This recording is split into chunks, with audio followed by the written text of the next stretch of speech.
Josiah Doc Scurlock had a choice to make. He could skin on out of the territory while the getting was still good, or risk being put back in chains, or worse, gunned down like a damn dog in front of his family. Not that Doc Scurlock ever shied away from a fight, mind you. Word had it that he had killed men from New Orleans to Texas, even old Mexico, before making his way up north to work for John Chisholm.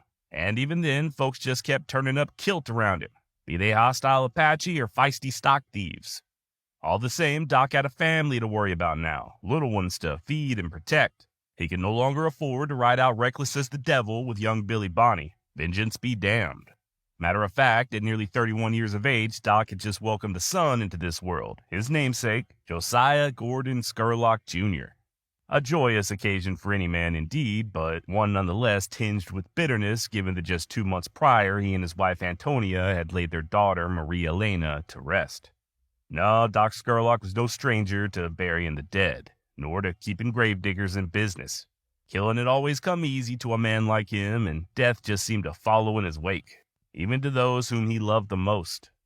Doc thought of Texas once more, of a new beginning, a fresh start, someplace where he could lay down his guns and stop looking over his shoulder. Of course, he would need a grub stake, and unfortunately, that meant pulling one last job with Billy the Damn Kid. My name's Josh, and you're listening to the Wild West Extravaganza.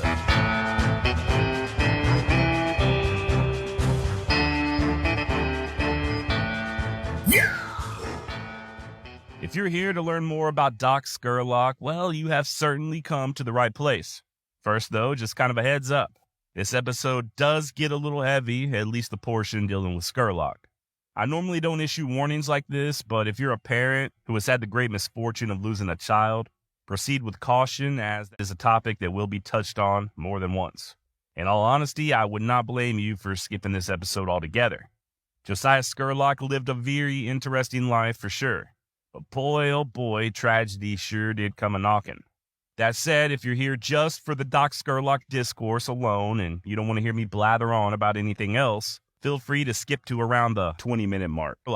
While there is a stretch there where Doc's past gets a little murky, we do have a pretty good idea as to his early life and his actions post-Lincoln County War. And I don't know if you're aware of this, but Josiah Doc Scurlock was a poet, a philosopher, an intellectual, and a hardened killer long before he ever met Billy the Kid.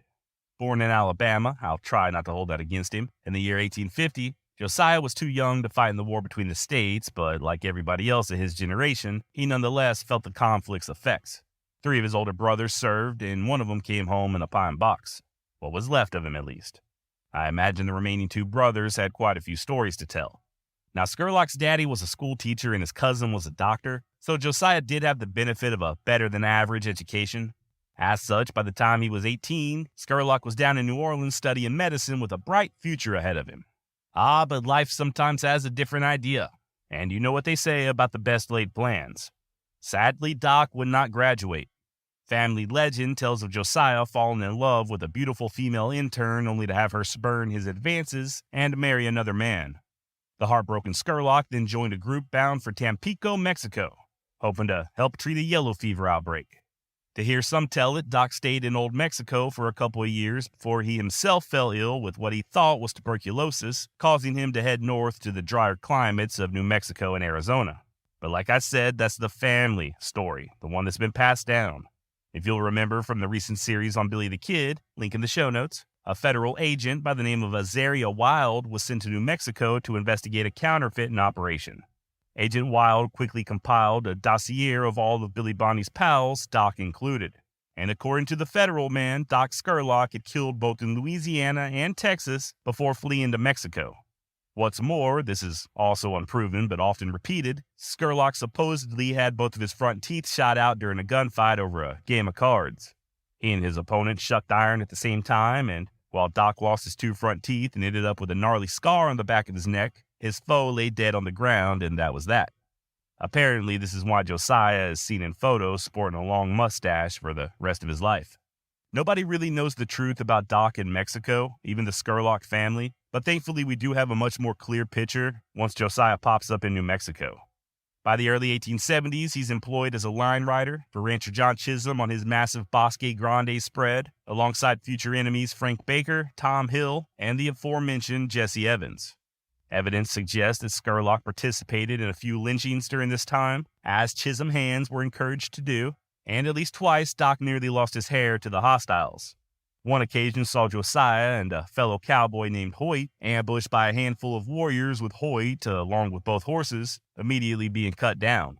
Doc was able to take refuge among the rocks and hold the fighters off for the rest of the day, killing who he thought was their leader in the process. Later that night, Scurlock made his way out on foot, only to return later with help and recover Hoyt's body.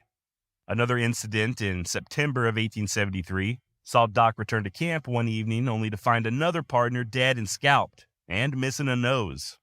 At one point, Josiah may have participated in a raid against the Mescaleros, a punitive action stemming from the Apache always stealing Mr. Chisholm's horses. And there's at least one story of Scurlock witnessing a little Apache baby getting its head caved in and claiming that it was the most horrible sight he had ever witnessed. Whether it was due to that particular atrocity or the many close encounters with the hostiles, Scurlock called it quits on John Chisholm. The rancher, not happy with Doc's resignation, refused to pony up what money was owed, so Scurlock just took a few of Mr. Chisholm's horses in lieu of a severance package. The two wranglers who went in pursuit of Doc were sent back empty-handed after he explained the situation.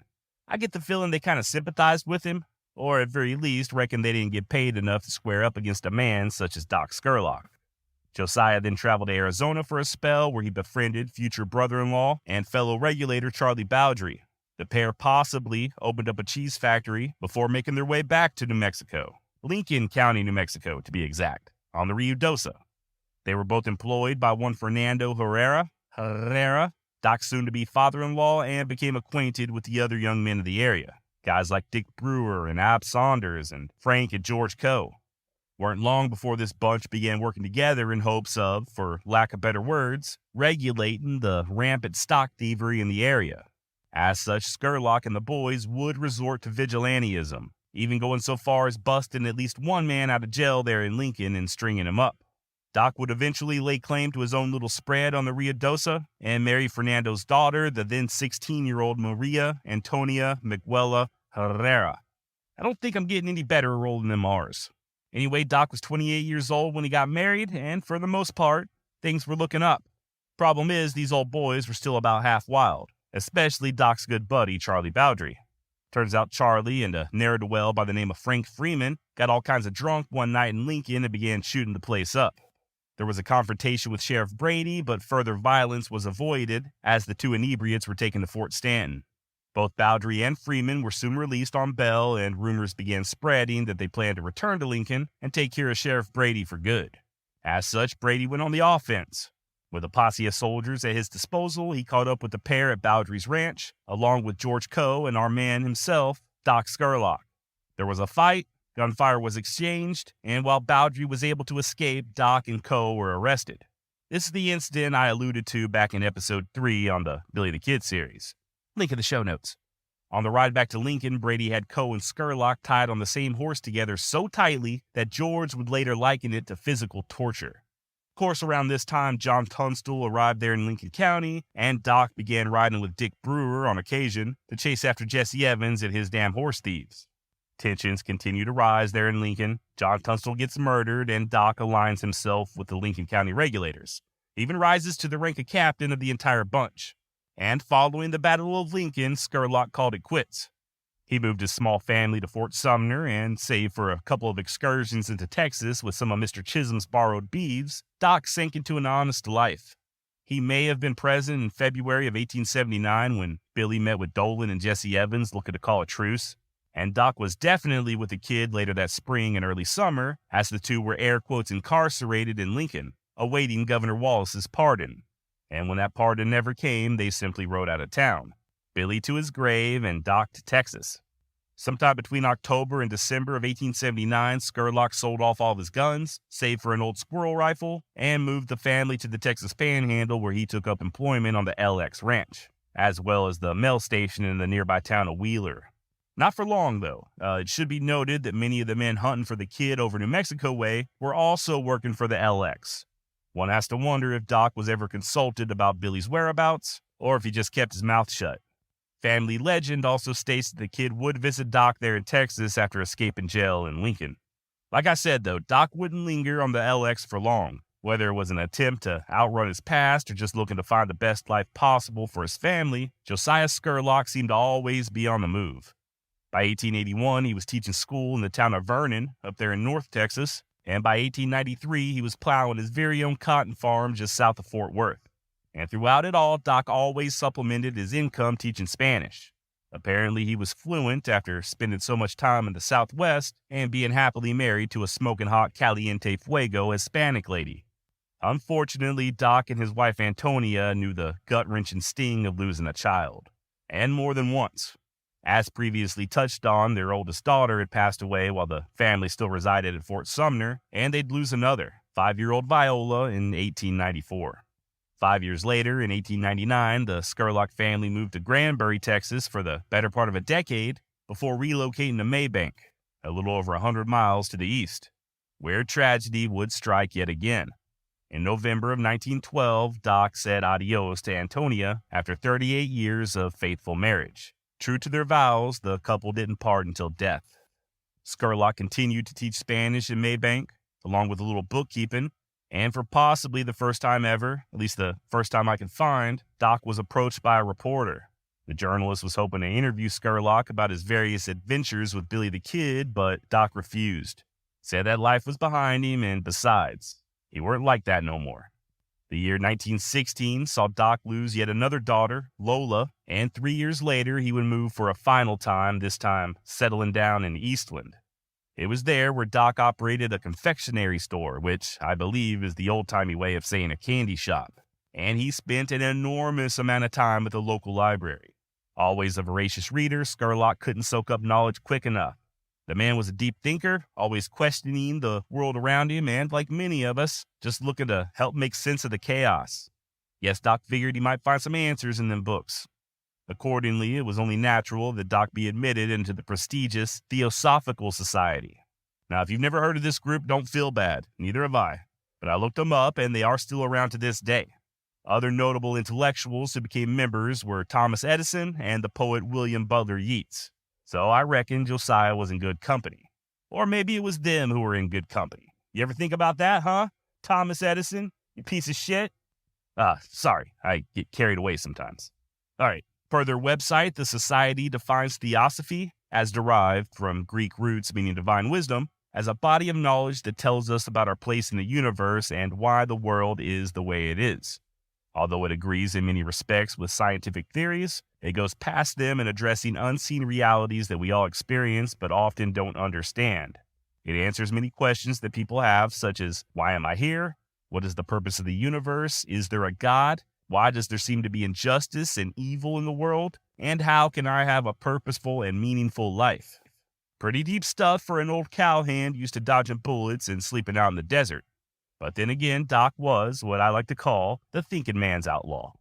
When Scurlock wasn't pondering life's mysteries, he took up work for the Texas State Highway Department, but finally retired in 1925 at the age of 76, after which he spent most of his time traveling and visiting his children and grandchildren. And on July 25th, 1929, less than 6 months shy of his 80th birthday, Josiah Scurlock was once again reunited with his beloved Antonia. The pair had 10 children in total, only 6 of whom survived their parents, so I suspect it was a very happy homecoming. As I mentioned toward the beginning, Doc dabbled in poetry. I thought about reciting some of his work here. It's really not bad at all, but instead I'd like to share his words to a grieving child, his own child. In the year 1920, upon learning that his grandson had passed away, Scurlock penned the following to his daughter Linda. I just received a letter from Amy this morning bringing the news of little Wilbur's death. It was a great shock to me, and I fain would say something that would in some measure console you for your great loss, but we all know that words of consolation and sympathy sound very meaningless in a case of this kind. About all that we can say is that it's a trial that we ought to be prepared to meet, for it is the one thing we all must meet sooner or later. It comes to us all, young or old, high or low. When our child is born, we know but one thing as to his future, and that is it must die. Now, I believe that whatever is best. We can't understand always, but time shows us that all is for the best. What the final outcome of all this is to be, nobody knows. There are and yet will be many guesses, but no one knows. But whatever it may be, you may be assured it will be for the best, for the supreme intelligence that governs the universe makes no mistake. Let me hear from you soon. I will come to see you as soon as I can get off. Be brave and bear your sorrow with fortitude is all that I can advise. Your affectionate Papa. Now, I found this very interesting for a myriad of reasons. Firstly, Doc is speaking sincerely, not just as a father whose heart is clearly breaking for his grieving daughter, but also as someone who knew firsthand what it's like to lose a child.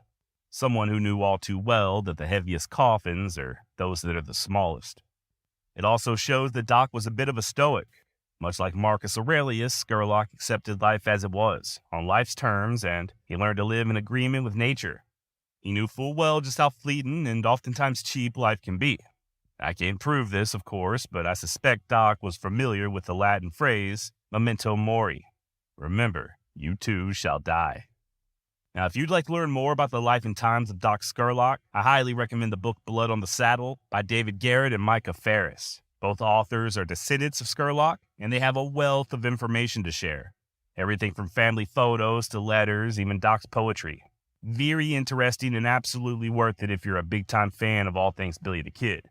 Link in the show notes for that book, and if you're looking for other books, if you need some book recommendations, once again, wildwestextra.com. Just click that tab up top that says books. And because I would like to end this episode on more of a lighthearted note, let's take a moment to discuss how much of a dork Josiah Doc Scurlock was. This guy was the textbook definition of not judging a book by its cover. There was nothing braggadocious or swaggering about the man, at least not once he left New Mexico, and if you didn't know any better, you'd think Doc was just some goofy-looking old school teacher. There's lots of photos of Scurlock in the book Blood on the Saddle, and in almost every one of them, he's cutting up. He does this little quirky thing where, while everybody else is staring straight ahead at the camera, he's always turning his head to the side or looking up in the air. I'll post some of these photos on my newsletter so you can check them out. Doc has these big ears that stick out, he parts his hair down the middle, and he wears these funny little round glasses and does not appear that he cared for wearing his dentures. And even in the photos where he's semi-serious looking, you can tell he's always kind of on the verge of smiling. He's got this little glint in his eye like you just know he's ready to drop a dad joke. And I love it. I think Doc went through a lot of hardship in his life.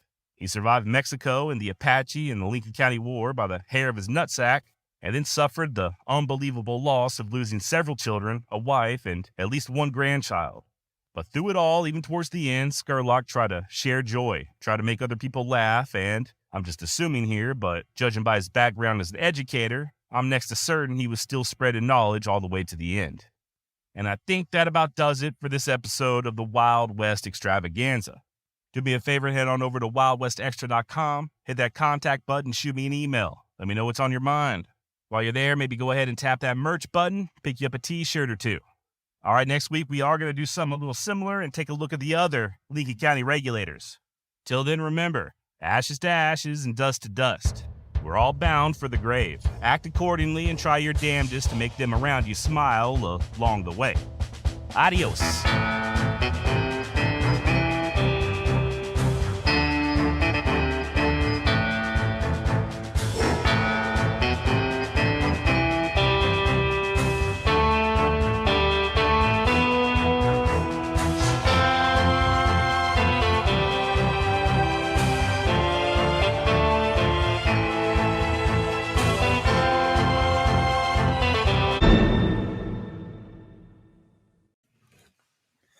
Hello, everyone. It's me, Michael Anthony Giudice. Welcome back to All Things Billy the Kid. And today, an extra special guest. Yeah, I've been waiting for this for a long time. In fact, I talked to this person when I first started the podcast some 6 long months ago, or maybe 5 months. I don't even know. We are going to be speaking to Scott Scurlock. That's right, the Scott Scurlock, great-grandson of Lincoln County Regulator Captain Doc Scurlock. And we're going to learn all about his life, how much he knew about Doc Scurlock, how he even found out that he was related, and talk about his acting roles. But when people look at your name, especially folks that would be listening to All Things Billy, they probably have to do a double take and go, wait a minute, Scurlock, is he? So we're going to get to that. Let's get to that. But first, I have to ask the question that everybody's wondering. So, is this Scott Scott Scurlock directly related to our friend, the famous Doc Scurlock, Lincoln County regulator captain, etc.? Are you a direct relation? I am his great grandson. Great grandson. And do you know the lineage? How you get like through who? Can you talk us through that? My father was the fifth of six sons of Josiah Gordon Scurlock, who was the oldest son of Doc Scurlock. Oh, so Doc, who was also Josiah, named one of his sons Josiah as well. Yes. Got it. Okay. His oldest son was named after him, and he was my father's father. Got it. Where did your grandfather live? Was he in Texas or did he move to the East Coast? Well, you were in Alaska. Was he there? No, he was in Texas. You know, he was Texas born, Texas bred, and all the family was Texan. My father and his younger brother, my Uncle Andy, were both Army Air Force during the war. And so they sort of moseyed out of Texas, and neither one of them ever went back. Really? Wow. Okay. Well, so we've established that that Doc was your great grandfather. Now, did you always know this growing up from Alaska and moving to Virginia? Did you always know you were related to an Old West legend? No. As a matter of fact, when Young Guns came out and there was a character named Doc Scurlock in it, I used to joke around with my friends that, oh, yeah, you know, I'm related to him, you know, as a joke. And you didn't know? No, I had no earthly idea. I knew very little about my lineage. My father never talked about it. His brother, my Uncle Andy, who was also in the DC area at the time, never spoke about it, that I was related to him. Do you think that your uncle and your dad didn't talk about it on purpose, or did it just never occur to them? Well, I can only assume that it never occurred to them. You know, I knew that they had four other brothers. I knew their names. I knew they were in the oil business, but I knew nothing about the Scurlocks per se, other than Uncle Andy and my dad. Oh, there is a tremendous part of the Scurlock clan that really focuses on Doc Scurlock and, you know, following through on his heritage and his history, and working things through and saying, this is what really happened. This is not the way it was in this book or in this movie, you know, setting things straight. But no, I have a cousin, Micah Ferris, who really is the family historian. She and I can't remember his name, but he is related also not only to the Scurlocks, but to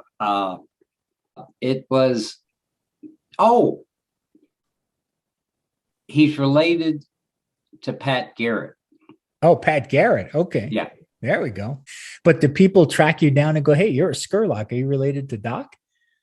My best friend, who is here in St. Augustine, he used to be in Colorado, he did. And the way I met him was his girlfriend worked with my wife. She said that had told him about my wife and said the name Scurlock. And he asked her, he said, is he related to Doc Scurlock?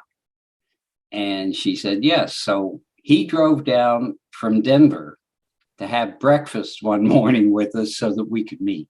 And ever Wow. since then, we've been inseparable. But I had known you. We had chatted online a couple times. We had a mutual friend, an actor who we had talked about, and it never occurred to me that Scott Scurlock, like the name, just never registered. It just went completely over my head that it was Doc Scurlock. And I know a little bit about Billy the Kid. It should have struck me, and only when I began casting my very first project, Back to Billy, did somebody say, "Oh, you should talk to Scott Scurlock because he's related to Doc." And I said, "Duh, you moron. How did you not even think about that?" And so New Mexico is where you land. Was it lost on you at that point that that's where Doc had, kind of made his fame? Oh, yeah. I moved out there I moved to New Mexico, I think in 78. Moved in 78, and at that time I didn't know. And you're going around New Mexico and people aren't bumping into you going, "Oh, let me see your business card. Scott Scurlock, son of a gun." Nobody says that all that time. No, but my buddy Right. drove down a second time from Colorado and said, "We're going on a road trip."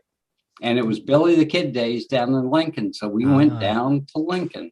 First time I'd ever been there. And he had a lot of fun with it. We'd be in line to go into some place, and he'd wander up to the park ranger and say, "See that guy back there? That's Scott Scurlock. Does the name Scurlock mean anything? He's Doc's great grandson." And we were treated like royalty there. So. Oh, that's so great. Now you arrived in New Mexico in 78. So how much later was this? Right before I left there, I guess about 3 years before I left, which was about 2016. Wow. So all that time living right here in the middle of the history, did you know the history of Billy the Kid even before the Young Guns thing? Like, was it even a thing to you, or No? Nothing? It meant nothing to me. I'd seen the pictures of him standing there with his rifle, and that was about all I knew about Billy the Kid, other than he was buried someplace in the state. So I'm on the Doc Scurlock Wikipedia page, and it gives his stats: born January 11, 1849, died July 25, 1929, 80 years old, in Eastland, Texas. Nationality, and then it says occupation. I'm going to read each occupation to you. You tell me whether you agree or not. First one, gunman. Yeah. Okay. Outlaw. No. Cowboy. And that really comes down to your definition of outlaw and who was right, who was wrong. He did things that were illegal, what would be considered illegal, but they were what was going on at the time. Cowboy. Oh, definitely. Vigilante. Yeah. Okay. All right. Good. So yeah, let's go back to the outlaw part, because Doc was known, at least to my reading, as a younger man, as kind of a scrapper. He wouldn't take a lot of crap from people, and you probably couldn't in those days because they'd run you right the heck out of the West. But he otherwise lived a relatively unspectacular life up until the Lincoln County War. He probably would not have been remembered, and he wouldn't have been in a movie, but for his participation in there. Right. But there were minor crimes and those things. The real thing that outlawed the Regulators, at least my belief and perception, was when they killed Sheriff Brady. That took them from Regulators legally appointed by the Justice of the Peace to now these are just kind of avenging angels that are going to do whatever they want to do. I'm trying to remember, but was Doc present when Brady was killed? Do you remember? I believe he was. Yeah, I'm checking. Yeah, I believe that if he wasn't actually there with a gun in hand, he knew that they were going to be there with guns in hand. Mm-hmm. Yeah, it doesn't look to me like he was. I don't remember his name specifically, but I think he was not there. But I think it was a plan that was hatched by all the regulators. So I'm going to put you back in there. I'm going to push you back in the family tree to be Doc. Now you're there with the regulators. You're in the middle of this whirlwind that's going on. Was it the right decision?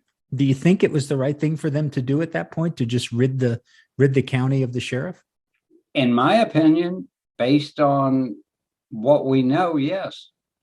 If in fact he was tied in any way, shape, or form to the earlier murder, then yes, they were out to revenge. They, were basically at the beginning of a war.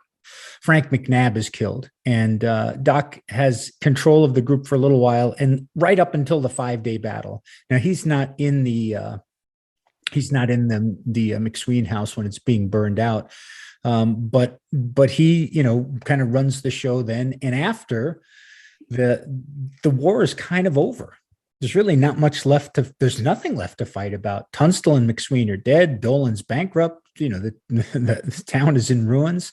And Doc picks up, and he and Charlie Bowdry move to Fort Sumner, where he stays for a little while, but then he goes to Texas. And so do we know why? Was it just to escape the war, or any indictments, or revenge? He wanted to live. Good answer. He knew that if he stayed, someone would come get him. So he gave his gun away and left. Wow. And do I hear right that Doc, you said he gave his gun away, like he never owned, other than a shotgun for hunting, he never owned another firearm for the rest of his life? That's my understanding. Wow. And also, my understanding is that he did not talk about the Lincoln County War, didn't talk about Billy the Kid, those kind of things. Is that the family history as well? Is that what the family believes? Yes. And do we know why? No, all I can imagine is it's like, the Greatest Generation. They didn't talk about World War II. They didn't talk about what they did. When he left, he was done with that life. And, he was going to be a teacher and clerk and not be Doc Scurlock anymore. Mm-hmm. Doc is in the cemetery in Eastland, Texas. Right. Have you been there? No, I never have. I've been, I've seen the pictures of the headstone. And our family reunions, which Anna Maria and I have never gotten to yet, are held in Eastland. Actor Scott Scurlock. Yeah. Who has portrayed Doc a couple times. And so the first time you and I got to work together was on my little pilot, Back to Billy. And you got to portray Doc as a, 1945. I mean, Doc would have been over, so he would have been 95, 94 years old, something like that. I sure look good for him. Yes, you did. Yep. So you got to portray Doc there in one of the key scenes in that show, but then you came back. Thank you very much, by the way, because I was the least experienced and talented person on all of those sets. But we did my first feature film, which was, in their own words, Billy the Kid in the Lincoln County War. And you portrayed Doc, in his older age, essentially in an interview, talking a little bit about Billy the Kid, but this was unscripted. My name is Catherine Antrim. What would they say if they could give one final interview? Scores would be settled, questions would be answered, and history would finally be set straight. 15 of his friends and his enemies have come back to tell their side of the story. The secrets they took to the grave will finally be revealed. In their own words, Billy the Kid and the Lincoln County War. If I was there, it could have been me. That's why I left. Billy was never going to leave. he was going to die in New Mexico. I don't think Billy should have been killed. Yes, he did some things in his past, but we all did, whether we want to speak about them or not. Those were terrible times. They were rough. They were vicious. You did what you needed to survive. Billy did things that he knew he shouldn't. Pat Garrett did things he knew was wrong. People say I did the same. That was just the times. I owe no one answers about what happened during the Lincoln County War. I'll never talk about it, ever.